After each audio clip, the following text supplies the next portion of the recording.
Olá, pessoal! Eu sou a Camila, esse é o Gabriel e esse é o Igor. Nós somos doutorandos do Programa de Pós-Graduação em Genética e Melhoramento de Plantas da Exalc USP.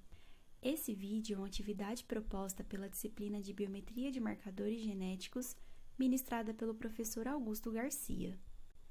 Hoje, nós iremos conversar sobre os marcadores moleculares. Inicialmente, iremos falar sobre os diferentes tipos de marcadores, enfatizando principalmente os marcadores baseados em DNA. E, posteriormente, iremos falar sobre a utilização desses marcadores no melhoramento de plantas e em estudos evolutivos. Em menos de meio século, os marcadores genéticos mudaram totalmente nossa visão sobre a natureza e, no processo, eles próprios evoluíram. Um marcador genético é qualquer informação capaz de caracterizar e diferenciar um indivíduo. De forma geral, eles podem ser divididos em dois grandes grupos, marcadores morfológicos e marcadores moleculares. Por sua vez, os marcadores moleculares podem ser divididos em três categorias conceituais: marcadores baseados em variantes proteicas, marcadores baseados na variação de DNA repetitivo e marcadores baseados na sequência de DNA. Os marcadores genéticos também podem ser classificados de acordo com o tipo de herança alélica em dominantes e codominantes.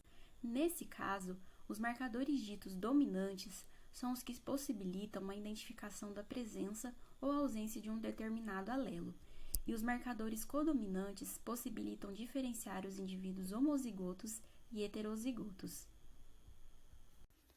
Os marcadores morfológicos foram os primeiros marcadores a serem utilizados na pesquisa e correspondem a fenótipos altamente herdáveis.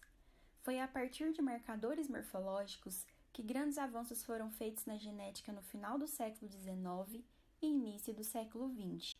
Por exemplo, as primeiras leis da genética foram descobertas por Mendel a partir de marcadores morfológicos, no caso, as características das ervilhas. Adicionalmente, o primeiro mapa genético foi produzido por Sturtevant com base em características morfológicas de Drosophila. Os marcadores morfológicos são fáceis de usar, não necessitam de instrumentos específicos e não requerem nenhuma técnica bioquímica e molecular especializada. Entretanto, eles apresentam algumas limitações. Primeiro, os fenótipos que correspondem ao produto da expressão de um ou mais genes podem ser influenciados pelo ambiente e ou por outros genes. Sendo assim, poucos caracteres podem ser estudados ao mesmo tempo devido aos efeitos das interações gênicas, como a epistasia. Além disso, o ambiente pode modificar a expressão dos marcadores morfológicos, causando um confundimento na análise. Segundo, na maioria das vezes, os marcadores morfológicos só explicam características qualitativas, como as características estudadas por Mendel. E, por fim, o número de marcadores morfológicos disponíveis é pequeno e, consequentemente, não é possível obter marcadores fenotípicos suficientes para todos os alelos de uma determinada espécie. Embora os marcadores morfológicos não sejam suficientemente seguros em determinados estudos, em outros, eles são bastante úteis.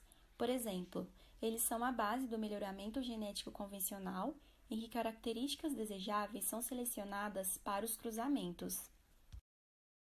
Com o desenvolvimento da eletroforese, iniciou-se o uso de isoenzimas como os primeiros marcadores moleculares. Isoenzimas ou alozimas são variantes de uma mesma proteína que, devido a substituições de aminoácidos, podem diferir em sua carga elétrica ou tamanho. Essas diferenças podem ser visualizadas por meio de géis de eletroforese. Por serem produtos diretos dos alelos, a identificação de isoenzimas possibilita a seleção indireta do indivíduo com o fenótipo desejado. Esses marcadores são codominantes, fáceis de usar e econômicos. Contudo, eles possuem baixa cobertura ao longo do genoma, ou seja, possuem um número pequeno de locos informativos. Apesar desses marcadores apresentarem baixo grau de polimorfismo, eles tiveram grande importância em vários estudos, pois revelaram uma grande quantidade de variação dentro de populações, até então mascaradas pelos marcadores morfológicos. No entanto, esses marcadores foram substituídos por marcadores baseados na sequência de DNA, capazes de detectar variações diretamente do DNA. Os marcadores baseados na sequência de DNA são sequências de nucleotídeos e podem ser investigados através de variações presentes entre as sequências de nucleotídeos de diferentes indivíduos. Eles fornecem um número praticamente ilimitado de informações distribuídas aleatoriamente ao longo do genoma, possibilitando uma ampla exploração do polimorfismo existente no DNA. Além disso, eles não sofrem influência do meio. O polimorfismo entre as sequências de nucleotídeo pode ser devido à ocorrência de DNA repetitivo em algumas regiões do genoma e devido ao processo de mutação, como a substituição ou a inserção e deleção de bases, conhecidas coletivamente como mutações indel. A detecção e exploração desses polimorfismos de DNA são um dos avanços mais significativos no campo da genética molecular. Por esse motivo, o foco maior desse vídeo serão os marcadores moleculares baseados na sequência de DNA. 3 grandes avanços tecnológicos da biologia molecular permitiram o desenvolvimento de marcadores moleculares de DNA. São eles: a descoberta e caracterização de enzimas de restrição nos anos 60, o desenvolvimento de um método para o sequenciamento de DNA em 1977 e o desenvolvimento da PCR nos anos 80.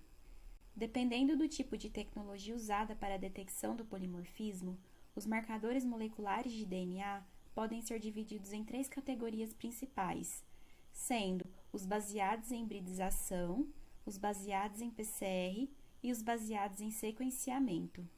Agora, iremos falar um pouco mais desses avanços tecnológicos, começando pelas enzimas de restrição e de como esses avanços contribuíram para o desenvolvimento dos marcadores de DNA.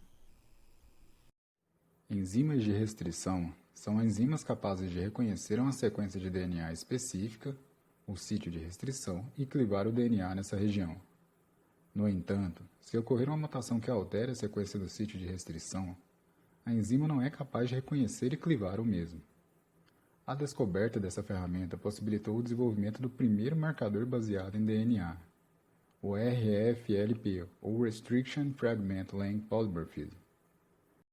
Nessa técnica, o DNA de cada indivíduo é submetido a uma reação de digestão por um ou mais enzimas de restrição, e os fragmentos resultantes dessas reações de digestão são submetidos à eletroforese.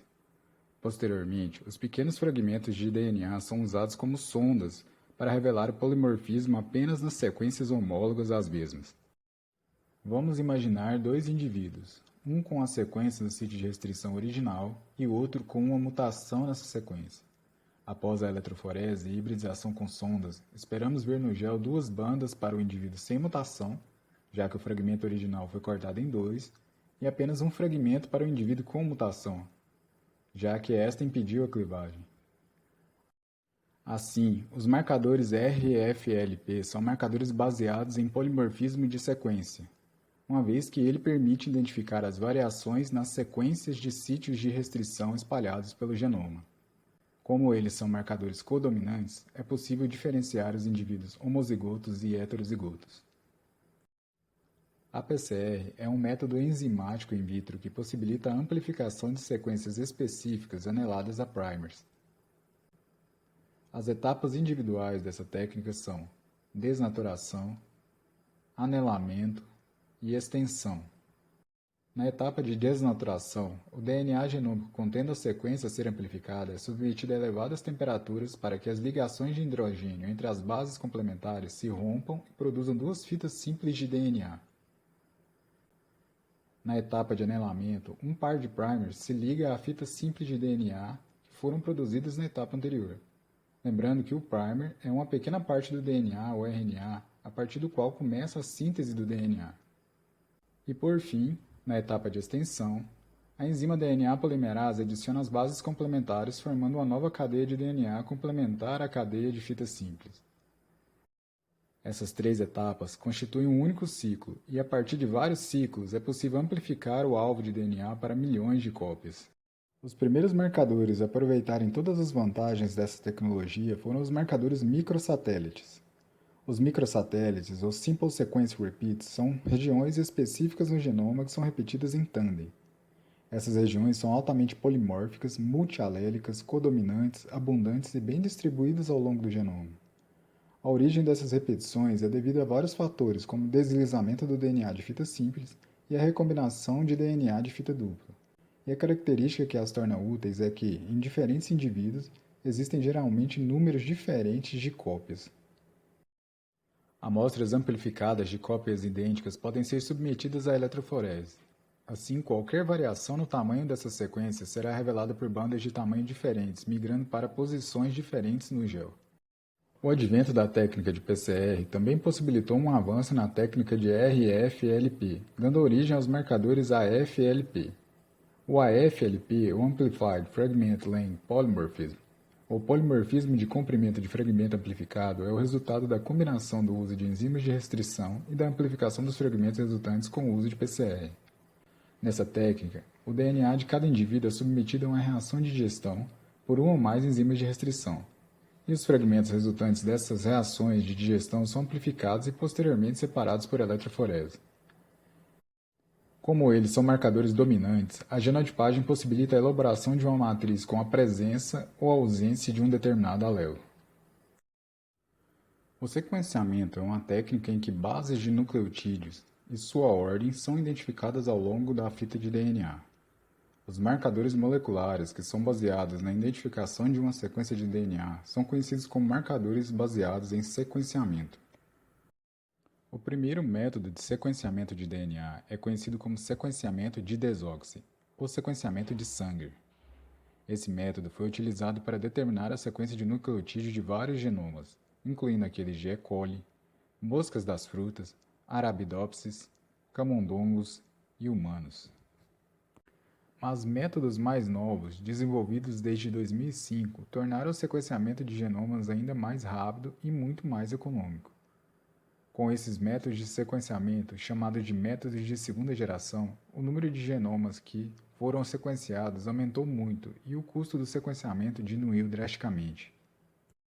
Por exemplo, o genoma humano, completado em 2003, custou mais de US$ 1 bilhão e teve vários cientistas do mundo trabalhando em conjunto por 13 anos. Atualmente, utilizando as novas tecnologias de sequenciamento, é possível completar a sequência de um genoma humano individual em menos de um dia. Métodos de sequenciamento de DNA ainda mais atualizados e potencialmente mais rápidos estão sendo desenvolvidos. Algumas dessas tecnologias, de terceira geração, evitam as etapas de amplificação de DNA e determinam a sequência de moléculas únicas de DNA. O sequenciamento mostrou que as sequências genômicas dos indivíduos em uma espécie são muito idênticas e quase toda a diferença entre os indivíduos de uma mesma espécie é baseada em diferenças em um único nucleotídeo. Como um exemplo, em um indivíduo, uma sequência localizada pode ser X e em outro pode ser Y, conforme apresentado na figura. Além disso, uma grande proporção dessas sequências são polimórficas, ou seja, são muito comuns na população. No geral, tais diferenças entre os indivíduos são chamadas de SNPs, Single Nucleotide Polymorphism, ou polimorfismo de nucleotídeo único. Os SNPs são abundantes e amplamente distribuídos no genoma, podendo estar presentes em regiões codificadoras e não codificadoras. Aqui, a identificação do polimorfismo é possível porque os pontos de mutação são detectáveis quando duas sequências de uma mesma região de diferentes indivíduos são alinhadas. Para resumir, nós trouxemos essa figura que mostra a variação nas sequências de DNA alinhadas de 7 indivíduos. Aqui, é possível observar variações de tal maneira que conseguimos separar os indivíduos. Por exemplo, todas as posições que estão marcadas com asterisco são locos polimórficos que permitem separar os indivíduos. Além disso, é possível separar os 7 indivíduos a partir de mutações em DELs, microsatélites e até mesmo a partir de combinações de vários SNPs, denominadas de haplótipos. Portanto, essa figura representa um resumo de tudo que foi apresentado sobre a identificação de polimorfismos por meio de marcadores moleculares. Como mencionado anteriormente, a utilização de marcadores localizados no DNA fornece um número praticamente ilimitado de informações distribuídas aleatoriamente ao longo do genoma. Por isso, os marcadores moleculares são altamente valorizados em diversas áreas que envolvem genética, biologia molecular e biotecnologia. Portanto, agora iremos falar das principais aplicações dos marcadores no melhoramento genético de plantas e nos estudos evolutivos. Vimos que os primeiros mapas genéticos foram gerados com base em marcadores morfológicos.